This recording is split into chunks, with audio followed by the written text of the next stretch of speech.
What's इस कोलाहल भरी दुनिया से अपनी चेतना को खींच लो और सुनो। क्या तुम्हें अपनी ही धड़कनों के पीछे एक अनंत सन्नाटा सुनाई दे रहा है? वह सन्नाटा मैं हूं। तुम आज जिस पीड़ा से गुजर रहे हो, जिन आंसुओं को तकिए में छिपा रहे हो और जिस हार को अपनी नियति मान चुके हो, वह कोई अंत नहीं बल्कि तुम्हारी आत्मा के जागने की छटपटाहट है। जब युगों पहले कैलाश के शिखर पर माता पार्वती ने मुझसे पूछा था कि हे प्राणनाथ, कलयुग के घोर अंधेरे में मनुष्य अपनी राह कैसे खोजेगा, तब मैंने उन्हें वह परम सत्य बताया था जो आज मैं तुम्हारे कानों में फूंकने जा रहा हूं। तुम इस समय इस संदेश को सुन रहे हो। यह कोई इत्तेफाक नहीं है। यह मेरा बुलावा है। तुम सदियों से भटक रहे थे। अपनी प्यास बुझाने के लिए रेत के टीलों को समुद्र समझ रहे थे। लेकिन अब और नहीं। मैं देख पा रहा हूं तुम्हारे भीतर का वह खालीपन जिसे कोई धन या रिश्ता नहीं भर पाया। आज मैं तुम्हारे जीवन की उस बंद पुस्तक के पन्ने खोलूंगा जिसे तुमने खुद से भी छिपा कर रखा है। कलयुग का सबसे बड़ा सत्य तुम्हारी आंखों के सामने है, पर माया ने तुम्हें अंधा कर दिया है। तुम जिसे अपनी कमजोरी समझते हो वही तुम्हारी सबसे बड़ी शक्ति बनने वाली है। तैयार हो जाओ, क्योंकि आज तुम्हारी सोच की सीमाएं टूटने वाली हैं और तुम उस दिव्य स्वरूप से साक्षात्कार करने वाले हो जो साक्षात मेरा ही अंश है। मेरे डमरू की हर थाप तुम्हारे जीवन के बंधनों को काटने के लिए है। स्थिर हो जाओ और इस दिव्य वाणी को अपने रक्त की हर बूंद में उतरने दो, क्योंकि कलयुग का यह रहस्य तुम्हारी काया पलट देगा। वट्स इस सृष्टि के सृजन से पहले भी मैं था और जब सब कुछ विलीन हो जाएगा तब भी मैं ही रहूंगा। कलयुग के इस भयावह वेग को देखकर विचलित मत हो। जब माता पार्वती ने पूछा कि मनुष्य इतना असहाय क्यों होगा, तब मैंने उन्हें बताया था कि कलयुग में मनुष्य के पास सबसे शक्तिशाली शस्त्र होगा, लेकिन वह उसे ही भूल जाएगा। और वह शस्त्र है स्वयं का ज्ञान। देखो इस ब्रह्मांड की विशालता को, जहां अनगिनत आकाशगंगाएं मेरी एक श्वास के साथ बनती और बिगड़ती हैं। तुम स्वयं को एक छोटा सा जीव समझते हो, लेकिन तुम्हारे भीतर वही ब्रह्मांड धड़क रहा है। कलयुग का सबसे बड़ा छल यही है कि वह तुम्हें तुम्हारी शक्तियों से काट देता है। वह तुम्हें धन, पद और झूठे रिश्तों के मोहजाल में उलझाकर यह विश्वास दिलाता है कि तुम निर्बल हो। कल्पना करो एक ऐसे समुद्र की जिसकी सतह पर भयंकर तूफान है, लेकिन उसकी गहराइयों में परम शांति है। कलयुग वह तूफान है और तुम्हारी आत्मा वह गहरी शांति। तुम सतह पर उठने वाली लहरों से डर रहे हो, जबकि तुम स्वयं वह अगाध समुद्र हो। कलयुग के मनुष्यों का सबसे बड़ा सच यही है कि वे बाहर की दुनिया को जीतने में इतने व्यस्त हो जाएंगे कि अपने भीतर के साम्राज्य को खो देंगे। मैंने पार्वती से कहा था कि इस युग में भक्ति कठिन नहीं होगी बल्कि एकाग्रता कठिन होगी। मन एक चंचल हिरण की भांति भटकेगा और मनुष्य अपनी ही इच्छाओं की अग्नि में जलेगा। लेकिन याद रखना, जहां अग्नि होती है वहीं भस्म भी होती है, और भस्म ही वह सत्य है जो अंत में शेष रहता है। तुम्हारे जीवन में आज जो उथल पुथल है, जो असफलताएं तुम्हें कचोट रही हैं, वे वास्तव में तुम्हें तोड़ने के लिए नहीं बल्कि तुम्हें गढ़ने के लिए आई हैं। जब एक मूर्तिकार पत्थर पर चोट करता है तो पत्थर को पीड़ा होती है, लेकिन उसी पीड़ा से ईश्वर की प्रतिमा निकलती है। तुम वही पत्थर हो और समय मेरा वह छैनी हथौड़ा है।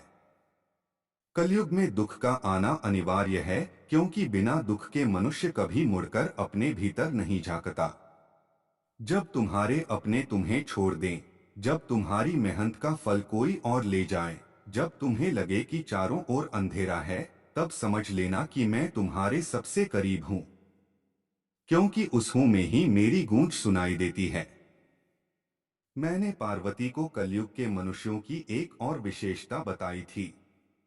वे सत्य से डरेंगे और असत्य को आभूषण की तरह पहनेंगे। वे प्रेम की परिभाषा भूल जाएंगे और स्वार्थ को ही जीवन का आधार मानेंगे। लेकिन इसी अंधकार के बीच कुछ ऐसी आत्माएं होंगी जो जलते हुए दीपक की तरह दूसरों को राह दिखाएंगी। क्या तुम वह दीपक बनना चाहते हो या तुम भी उसी अंधकार का हिस्सा बने रहना चाहते हो? चुनाव तुम्हारा है। याद रखो, कलयुग तुम्हें मिटाने नहीं आया है। वह तुम्हें यह याद दिलाने आया है कि तुम साक्षात शिव का अंश हो। जिस दिन तुम यह जान लोगे कि तुम्हारे भीतर की शक्ति किसी भी बाहरी परिस्थिति से बड़ी है, उस दिन कलयुग का प्रभाव तुम पर समाप्त हो जाएगा। यह भाग केवल एक शुरुआत है उस महासत्य की ओर जो तुम्हारे जीवन की दिशा को सदा के लिए बदल देगा। क्या तुम तैयार हो उस मार्ग पर चलने के लिए जहां कोई भय नहीं, कोई चिंता नहीं, केवल अनंत आनंद है? अगले भाग में मैं तुम्हें बताऊंगा कर्मों का वह गुप्त विधान जो कलयुग में तुम्हारी किस्मत की रेखाओं को बदल सकता है। वत्स, आंखें मूंद लो और अपने भीतर के उस कोलाहल को शांत करो जिसे तुम अपनी किस्मत कहते हो। क्या तुम जानते हो कि कलयुग के मनुष्यों की सबसे बड़ी व्याधि क्या है? वे अपनी लकीरों को पत्थर की लकीर मान लेते हैं, जबकि सत्य तो यह है कि तुम्हारी हथेली की रेखाएं तुम्हारे कर्मों की राख से लिखी जाती हैं। जब पार्वती ने मुझसे पूछा था कि हे महादेव, क्या कलयुग का मनुष्य अपने प्रारब्ध का दास बनकर ही रह जाएगा, तब मैंने मंद हास्य के साथ उत्तर दिया था कि प्रारब्ध केवल उस बीज की भांति है जिसे अतीत में बोया गया था। लेकिन उस बीज को वृक्ष बनाना है या विषैली बैल, यह वर्तमान के कर्म तय करते हैं। सुनो, क्योंकि जो मैं अब कहने जा रहा हूं वह तुम्हारी नीति को पलटने का सामर्थ्य रखता है। कलयुग में कर्म का सिद्धांत अत्यंत सूक्ष्म हो जाएगा। यहाँ केवल शारीरिक कर्म ही फल नहीं देंगे, बल्कि तुम्हारे विचारों की कंपन भी तुम्हारे भविष्य का निर्माण करेगी। कल्पना करो एक विशाल दिव्य पुस्तकालय की जहाँ हर जीव के कर्मों का लेखा जोखा ऊर्जा के रूप में संचित है। तुम आज जो दुख भोग रहे हो वह उस ऋण का एक अंश मात्र है जिसे तुमने अनजाने में संचित किया था। लेकिन कलयुग का एक वरदान भी है। यह पश्चाताप की एक शुद्ध अश्रुधारा भी युगों के पापों को धोने की शक्ति रखती है। मैंने पार्वती से कहा था कि कलयुग में मनुष्य के पास समय कम होगा, इसलिए यहाँ इरादा सबसे महत्वपूर्ण होगा। यदि तुम्हारा हृदय शुद्ध है और तुम्हारी करुणा अटूट है तो ब्रह्मांड के नियम तुम्हारे लिए स्वयं को बदल लेंगे। तुम अक्सर मुझसे पूछते हो कि मेरे साथ ही ऐसा क्यों? वत्स, यह क्यों ही तुम्हारे विकास की सीढ़ी है जिसे तुम सजा समझ रहे हो। वह वास्तव में मेरी ओर से दिया गया एक अवसर है ताकि तुम अपनी आत्मा के पुराने बोझ को उतार सको। जब तुम किसी की सहायता करते हो तो तुम केवल उसकी मदद नहीं कर रहे होते, बल्कि तुम ब्रह्मांडीय बैंक में अपनी सकारात्मक ऊर्जा जमा कर रहे होते हो। कलयुग के इस अंधकार में स्वार्थ रहित कर्म ही वह एकमात्र नौका है जो तुम्हें इस भवसागर से पार ले जाएगी। मनुष्य का सबसे बड़ा सच यह है कि वह फल को पकड़ने की कोशिश करता है और प्रक्रिया को भूल जाता है। याद रखो, जब तुम बीज बोते हो तो उसे उगाने की चिंता मिट्टी और सूर्य को करने दो। तुम बस अपना धर्म निभाओ। मैंने कैलाश की गहराइयों में यह रहस्य गुप्त रखा था कि जो मनुष्य दूसरों के दुख में अपना दुख देखता है उसे मेरी प्राप्ति के लिए किसी मंदिर की आवश्यकता नहीं होती। मैं स्वयं उसके पीछे पीछे चलता हूँ। कलयुग की ऊर्जा तुम्हें बार बार उकसाएगी कि तुम भी अधर्म का मार्ग चुनो क्योंकि वह सरल दिखता है। लेकिन याद रखना, सरल मार्ग अक्सर खाइयों में समाप्त होते हैं और दुर्गम मार्ग शिखर तक ले जाते हैं। तुम्हारे जीवन की हर घटना, चाहे वह एक छोटा सा अपमान हो या बहुत बड़ी क्षति, वह तुम्हारे कर्मों के संतुलन को ठीक करने का एक माध्यम है। जिस दिन तुम शिकायत करना बंद करके स्वीकार करना शुरू कर दोगे, उसी क्षण से तुम्हारे चमत्कार शुरू हो जाएंगे। महादेव की सत्ता में अन्याय का कोई स्थान नहीं है, केवल सुधार का मार्ग है। मैंने पार्वती को यह भी बताया था कि कलयुग में मौन सबसे बड़ा कर्म होगा।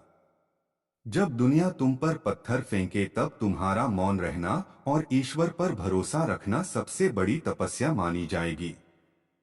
क्या तुम में वह साहस है कि तुम अपनी परिस्थितियों के लिए दूसरों को दोष देना छोड़ सको? क्या तुम तैयार हो अपनी आत्मा के उस दर्पण को साफ करने के लिए जिसे तुमने वर्षों के झूठ और अहंकार से धुंधला कर दिया है? कर्म की यह यात्रा कठिन अवश्य है, लेकिन अंत में जो तेज प्राप्त होता है वह सूर्य को भी लज्जित कर देता है। वत्स, अब स्थिर हो जाओ। तुम्हारी किस्मत कोई बंद दरवाजा नहीं है, बल्कि एक ऐसी चाबी है जो तुम्हारे ही कर्मों के हाथों में है। कलयुग के इस खेल में हारना उसका तय है जो डर गया, और जीतना उसका निश्चित है जिसने हार में भी मेरा हाथ थामे रखा। अगले द्वार पर मैं तुम्हें वह रहस्य बताऊंगा जो तुम्हारी अंतरात्मा को झकझोर देगा। वह है आकर्षण का ईश्वरीय नियम और कैसे तुम अपनी सोच से अपनी दुनिया बदल सकते हो। वत्स, अपने मन के उस शोर को शांत करो जो तुम्हें भविष्य की चिंताओं और अतीत के पछतावे में उलझाए रखता है। क्या तुमने कभी सोचा है कि तुम्हारी कल्पनाओं में कितनी शक्ति है? जब माता पार्वती ने मुझसे पूछा था कि हे स्वामी, क्या कलयुग का मनुष्य अपनी दरिद्रता और दुखों को स्वयं समाप्त कर सकता है, तब मैंने उन्हें मानसिक सृष्टि का वह रहस्य बताया था जो आज के युग में लुप्त हो चुका है। सुनो, इस ब्रह्मांड में जो कुछ भी तुम अपनी आंखों से देखते हो वह पहले किसी के विचार में जन्मा था। कलयुग का सबसे गहरा सच यह है कि तुम्हारी वर्तमान स्थिति तुम्हारे उन विचारों का प्रतिबिंब है जिन्हें तुम वर्षों से पाल रहे हो। तुम जैसा सोचते हो वैसी ही ऊर्जा को अपनी ओर आकर्षित करते हो। यदि तुम बार बार अभाव और हार की बातें करते हो तो तुम ब्रह्मांड को वही संदेश भेज रहे हो और ब्रह्मांड तथास्तु कहकर तुम्हें वही लौटा देता है। कल्पना करो कि तुम एक विशाल ब्रह्मांडीय ऊर्जा के समुद्र में तैर रहे हो। इस समुद्र में हर वह चीज मौजूद है जिसकी तुम कामना कर सकते हो, सुख, शांति, वैभव और प्रेम। लेकिन तुम्हारी सोच वह चुंबक है जो इन चीजों को या तो पास लाती है या दूर धकेल देती है। मैंने पार्वती से कहा था कि कलयुग में मनुष्य का मन ही उसका सबसे बड़ा मंदिर होगा और उसकी कल्पना ही उसकी प्रार्थना। यदि तुम हृदय में पूर्ण विश्वास के साथ यह महसूस करो कि तुम धन्य हो, तुम सुरक्षित हो और तुम मेरे संरक्षण में हो, तो तुम्हारी बाहरी दुनिया को भी इसी सत्य के अनुरूप बदलना ही होगा। यह आकर्षण का कोई साधारण नियम नहीं है, यह साक्षात ईश्वरीय संकल्प है। जो मनुष्य अपनी आंतरिक अवस्था को बाहरी परिस्थितियों से प्रभावित नहीं होने देता, वह स्वयं अपनी नियति का लेखक बन जाता है। कलयुग में माया तुम्हें यह दिखाएगी कि तुम अकेले हो, तुम्हारे पास कुछ नहीं है और तुम्हारी मुश्किलें अंतहीन हैं। लेकिन यह सब केवल एक भ्रम है, एक परीक्षा है। जिस क्षण तुम अपनी दृष्टि को अभाव से हटाकर कृतज्ञता पर ले आओगे, उसी क्षण तुम्हारे जीवन के द्वार खुलने लगेंगे। मैंने कैलाश के मौन में यह सत्य अनुभव किया है कि जो जीव अपने भीतर पूर्णता का अनुभव करता है उसे बाहर की वस्तुएं ढूंढने की आवश्यकता नहीं पड़ती। वस्तुएं स्वयं उसे ढूंढती हुई आती हैं। तुम अक्सर उन चीजों के पीछे भागते हो जो तुम्हें खुशी नहीं दे सकती, जबकि खुशी का वह सोता तुम्हारे ही हृदय में दबा पड़ा है।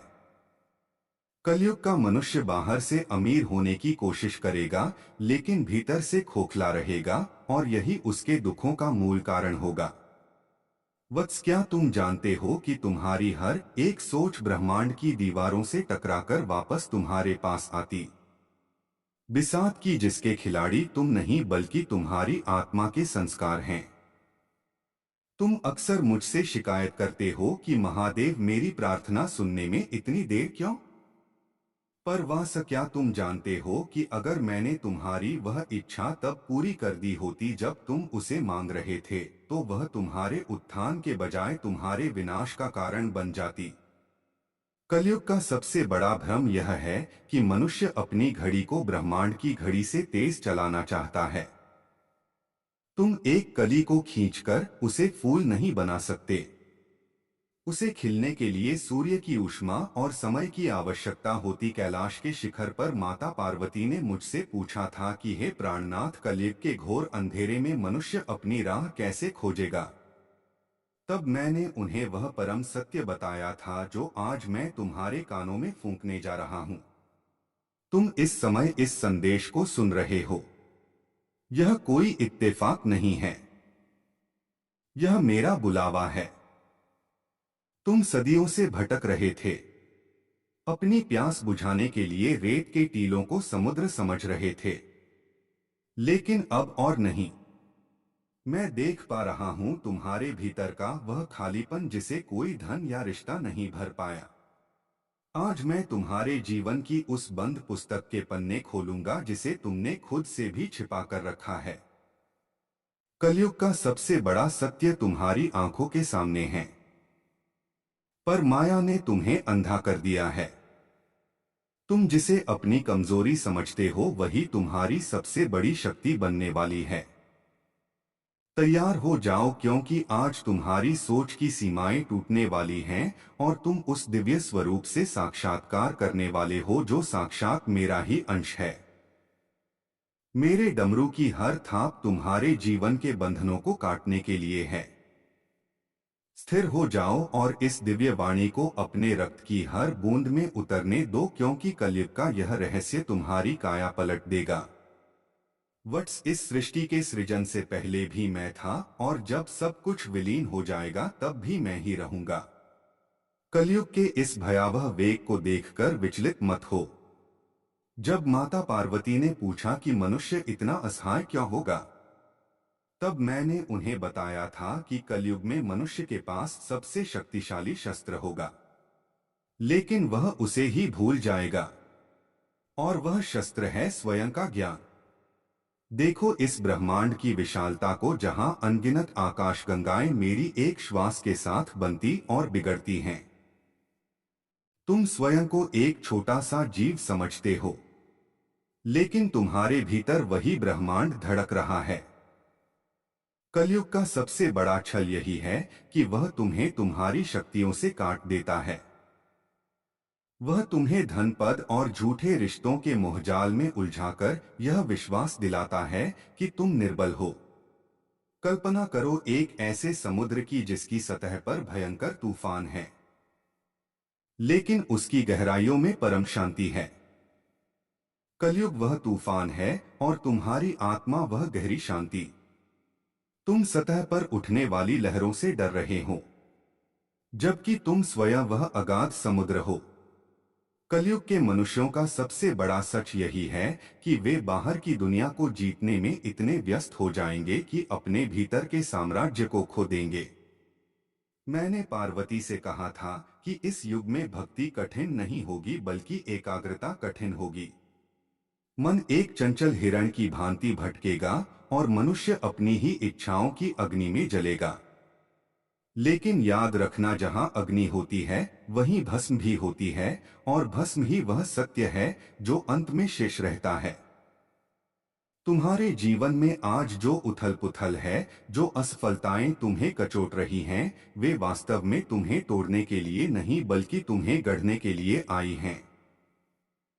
जब एक मूर्तिकार पत्थर पर चोट करता है तो पत्थर को पीड़ा होती है, लेकिन उसी पीड़ा से ईश्वर की प्रतिमा निकलती है। तुम वही पत्थर हो और समय मेरा वह छैनी हथौड़ा है। कलयुग में दुख का आना अनिवार्य है, क्योंकि बिना दुख के मनुष्य कभी मुड़कर अपने भीतर नहीं झांकता।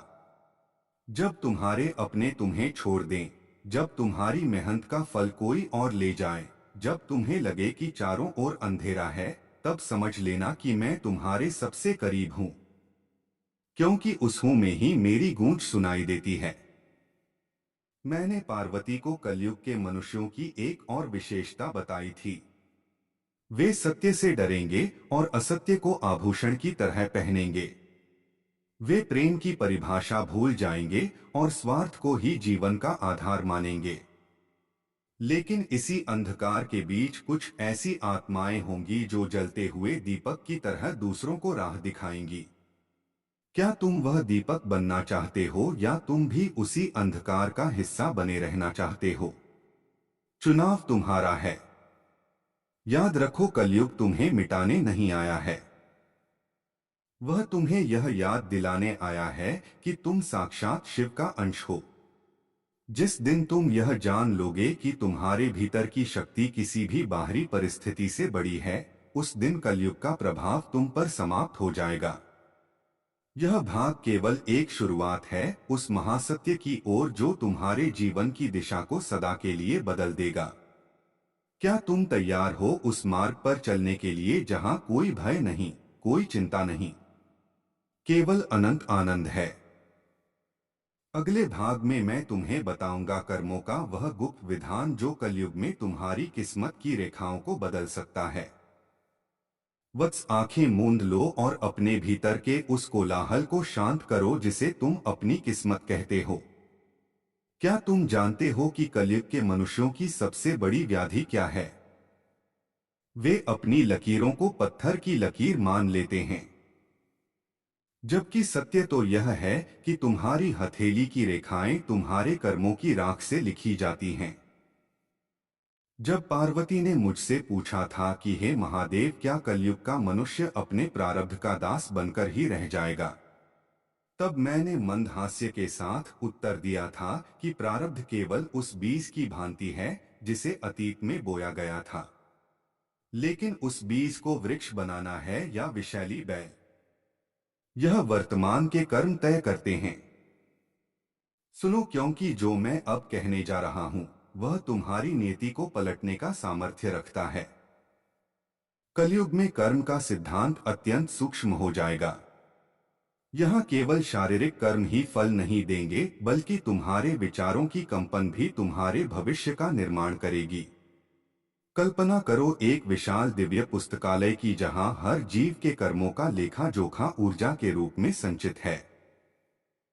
तुम आज जो दुख भोग रहे हो वह उस ऋण का एक अंश मात्र है जिसे तुमने अनजाने में संचित किया था। लेकिन कलयुग का एक वरदान भी है। यह पश्चाताप की एक शुद्ध अश्रुधारा भी युगों के पापों को धोने की शक्ति रखती है। मैंने पार्वती से कहा था कि कलयुग में मनुष्य के पास समय कम होगा, इसलिए यहाँ इरादा सबसे महत्वपूर्ण होगा। यदि तुम्हारा हृदय शुद्ध है और तुम्हारी करुणा अटूट है तो ब्रह्मांड के नियम तुम्हारे लिए स्वयं को बदल लेंगे। तुम अक्सर मुझसे पूछते हो कि मेरे साथ ही ऐसा क्यों? वत्स, यह क्यों ही तुम्हारे विकास की सीढ़ी है जिसे तुम सजा समझ रहे हो। वह वास्तव में मेरी ओर से दिया गया एक अवसर है ताकि तुम अपनी आत्मा के पुराने बोझ को उतार सको। जब तुम किसी की सहायता करते हो तो तुम केवल उसकी मदद नहीं कर रहे होते, बल्कि तुम ब्रह्मांडीय बैंक में अपनी सकारात्मक ऊर्जा जमा कर रहे होते हो। कलयुग के इस अंधकार में स्वार्थ रहित कर्म ही वह एकमात्र नौका है जो तुम्हें इस भवसागर से पार ले जाएगी। मनुष्य का सबसे बड़ा सच यह है कि वह फल को पकड़ने की कोशिश करता है और प्रक्रिया को भूल जाता है। याद रखो, जब तुम बीज बोते हो तो उसे उगाने की चिंता मिट्टी और सूर्य को करने दो। तुम बस अपना धर्म निभाओ। मैंने कैलाश की गहराइयों में यह रहस्य गुप्त रखा था कि जो मनुष्य दूसरों के दुख में अपना दुख देखता है, उसे मेरी प्राप्ति के लिए किसी मंदिर की आवश्यकता नहीं होती। मैं स्वयं उसके पीछे पीछे चलता हूँ। कलयुग की ऊर्जा तुम्हें बार बार उकसाएगी कि तुम भी अधर्म का मार्ग चुनो, क्योंकि वह सरल दिखता है। लेकिन याद रखना, सरल मार्ग अक्सर खाइयों में समाप्त होते हैं और दुर्गम मार्ग शिखर तक ले जाते हैं। तुम्हारे जीवन की हर घटना, चाहे वह एक छोटा सा अपमान हो या बहुत बड़ी क्षति, वह तुम्हारे कर्मों के संतुलन को ठीक करने का एक माध्यम है। जिस दिन तुम शिकायत करना बंद करके स्वीकार करना शुरू कर दोगे, उसी क्षण से तुम्हारे चमत्कार शुरू हो जाएंगे। महादेव की सत्ता में अन्याय का कोई स्थान नहीं है, केवल सुधार का मार्ग है। मैंने पार्वती को यह भी बताया था कि कलयुग में मौन सबसे बड़ा कर्म होगा। जब दुनिया तुम पर पत्थर फेंके, तब तुम्हारा मौन रहना और ईश्वर पर भरोसा रखना सबसे बड़ी तपस्या मानी जाएगी। क्या तुम में वह साहस है कि तुम अपनी परिस्थितियों के लिए दूसरों को दोष देना छोड़ सको? क्या तुम तैयार हो अपनी आत्मा के उस दर्पण को साफ करने के लिए जिसे तुमने वर्षों के झूठ और अहंकार से धुंधला कर दिया है? कर्म की यह यात्रा कठिन अवश्य है, लेकिन अंत में जो तेज प्राप्त होता है वह सूर्य को भी लज्जित कर देता है। वत्स, अब स्थिर हो जाओ। तुम्हारी किस्मत कोई बंद दरवाजा नहीं है, बल्कि एक ऐसी चाबी है जो तुम्हारे ही कर्मों के हाथों में है। कलयुग के इस खेल में हारना उसका तय है जो डर गया, और जीतना उसका निश्चित है जिसने हार में भी मेरा हाथ थामे रखा। अगले द्वार पर मैं तुम्हें वह रहस्य बताऊंगा जो तुम्हारी अंतरात्मा को झकझोर देगा। वह है आकर्षण का ईश्वरीय नियम और कैसे तुम अपनी सोच से अपनी दुनिया बदल सकते हो। वत्स, अपने मन के उस शोर को शांत करो जो तुम्हें भविष्य की चिंताओं और अतीत के पछतावे में उलझाए रखता है। क्या तुमने कभी सोचा है कि तुम्हारी कल्पनाओं में कितनी शक्ति है? जब माता पार्वती ने मुझसे पूछा था कि हे स्वामी, क्या कलयुग का मनुष्य अपनी दरिद्रता और दुखों को स्वयं समाप्त कर सकता है, तब मैंने उन्हें मानसिक सृष्टि का वह रहस्य बताया था जो आज के युग में लुप्त हो चुका है। सुनो, इस ब्रह्मांड में जो कुछ भी तुम अपनी आंखों से देखते हो वह पहले किसी के विचार में जन्मा था। कलयुग का सबसे गहरा सच यह है कि तुम्हारी वर्तमान स्थिति तुम्हारे उन विचारों का प्रतिबिंब है जिन्हें तुम वर्षों से पाल रहे हो। तुम जैसा सोचते हो वैसी ही ऊर्जा को अपनी ओर आकर्षित करते हो। यदि तुम बार बार अभाव और हार की बातें करते हो तो तुम ब्रह्मांड को वही संदेश भेज रहे हो और ब्रह्मांड तथास्तु कहकर तुम्हें वही लौटा देता है। कल्पना करो कि तुम एक विशाल ब्रह्मांडीय ऊर्जा के समुद्र में तैर रहे हो। इस समुद्र में हर वह चीज मौजूद है जिसकी तुम कामना कर सकते हो, सुख, शांति, वैभव और प्रेम। लेकिन तुम्हारी सोच वह चुंबक है जो इन चीजों को या तो पास लाती है या दूर धकेल देती है। मैंने पार्वती से कहा था कि कलयुग में मनुष्य का मन ही उसका सबसे बड़ा मंदिर होगा और उसकी कल्पना ही उसकी प्रार्थना। यदि तुम हृदय में पूर्ण विश्वास के साथ यह महसूस करो कि तुम धन्य हो, तुम सुरक्षित हो और तुम मेरे संरक्षण में हो, तो तुम्हारी बाहरी दुनिया को भी इसी सत्य के अनुरूप बदलना ही होगा। यह आकर्षण का कोई साधारण नियम नहीं है, यह साक्षात ईश्वरीय संकल्प है। जो मनुष्य अपनी आंतरिक अवस्था को बाहरी परिस्थितियों से प्रभावित नहीं होने देता, वह स्वयं अपनी नियति का लेखक बन जाता है। कलयुग में माया तुम्हें यह दिखाएगी कि तुम अकेले हो, तुम्हारे पास कुछ नहीं है और तुम्हारी मुश्किलें अंतहीन हैं। लेकिन यह सब केवल एक भ्रम है, एक परीक्षा है। जिस क्षण तुम अपनी दृष्टि को अभाव से हटाकर कृतज्ञता पर ले आओगे, उसी क्षण तुम्हारे जीवन के द्वार खुलने लगेंगे। मैंने कैलाश के मौन में यह सत्य अनुभव किया है कि जो जीव अपने भीतर पूर्णता का अनुभव करता है, उसे बाहर की वस्तुएं ढूंढने की आवश्यकता नहीं पड़ती। वस्तुएं स्वयं उसे ढूंढती हुई आती हैं। तुम अक्सर उन चीजों के पीछे भागते हो जो तुम्हें खुशी नहीं दे सकती, जबकि खुशी का वह सोता तुम्हारे ही हृदय में दबा पड़ा है। कलयुग का मनुष्य बाहर से अमीर होने,